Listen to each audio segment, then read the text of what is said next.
Zogby, and James Zogby, the president of the Arab American Institute, joins us right now. James, we thank you again for your time and your appearance here on America's Forum. What we're hearing out of Iraq, very disturbing. Iraq's Christians facing this persecution, ISIS militants ordering them to convert to Islam, pay taxes, or face death. Is this directly related to ISIS and its attempt to establish a modern caliphate, or are there other factors at play? No, I think this is unique at this point to ISIS itself.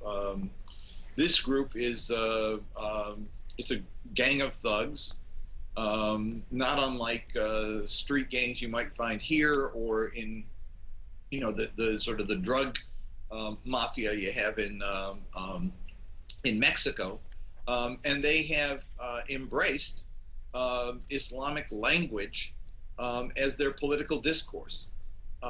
But it's a gang with all the violence associated with gangs. They use violence in its extreme form to establish their authority, and they pick on vulnerable targets.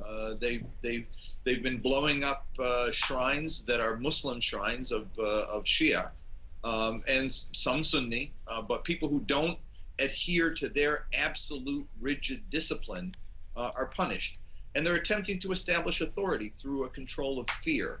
And Christians, as I say, are the most vulnerable target, and it is quite distressing. Obviously, Iraq's Christian community was a thriving one.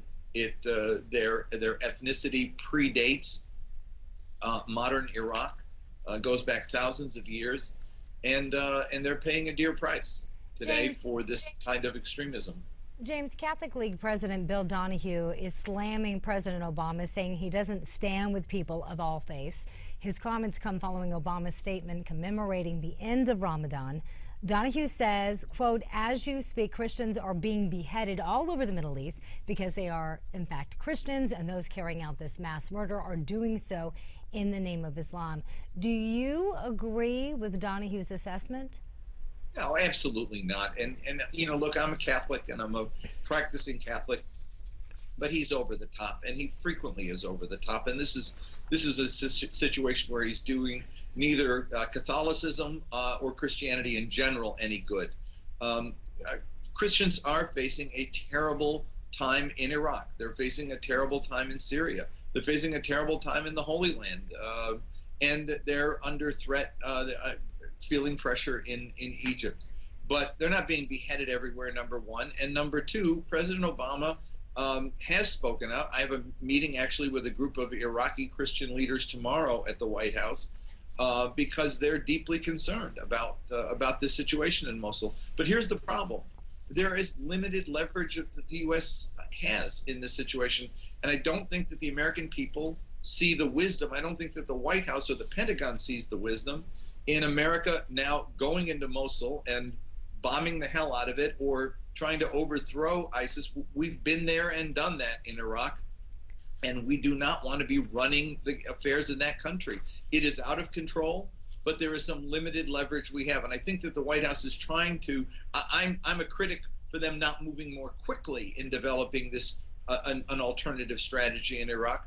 But I do think that, for Mr. Donahue to make the comments he's made are uninformed and dangerous. So you're saying basically that this is a civil war that we should stay out of between the no, Sunnis and the there are Shias. things that we have to do out of the humanitarian concern. We are providing assistance, relief assistance to those Christians who fled to Mosul. We are doing that.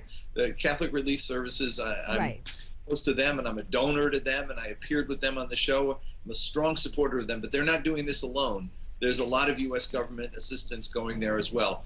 But to go in and just bomb, or to go in and invade, has consequences, and people have to face those consequences. And I think that, when you see Congress overwhelmingly passing a resolution the other day saying, "Don't you dare do this in Iraq," it ties the hands of what the White House can do. And their own best instinct says, this is a conflict where we cannot become a combatant, but we do have to have a strategy. And I think that, again, I've been critical of them not coming up with the strategy sooner, but my sense is that we need to form a regional security compact arrangement with Iran and Saudi Arabia and Turkey, the neighbors, in other words, to help pacify the situation in Iraq. Not just reducing the strength of ISIS, but also making sure that the government in Baghdad does not become another sectarian Shia government, alienating the Sunni community and creating the conditions for an ISIS to come into being. James Zogby, we will have to leave it there, sir. We thank you, for, as always, for your input and your time today on America's Forum. Thanks so much. Thank you. Now let's go back in time.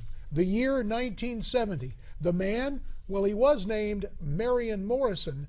His friends called him the Duke. We call him John Wayne. He's the subject of this American moment.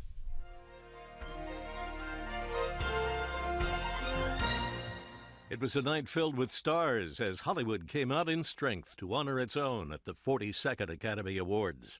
Nominated for Best Actor that year were Dustin Hoffman, Jon Voight, Richard Burton, Peter O'Toole, and John Wayne. Born Marion Morrison in Winterset, Iowa, even at birth, the future movie icon was breaking records, weighing in at 13 pounds. After graduating from USC on a football scholarship, this young man became an aspiring actor, changed his name to John Wayne, and the rest became box office history. A veteran of some 150 films, Wayne received his first Best Actor Award nomination in 1939 for his role in The Sands of Iwo Jima. It would take more than 3 decades later, until April 7, 1970, before the Academy honored him once again. But this time, he won the Best Actor Award for his role as a one-eyed sheriff in True Grit. I've said it before, and I'll say it again. I think this is a great country. Actress Maureen O'Hara, when asked to describe her friend, summed up the man best with 3 words: John Wayne, American.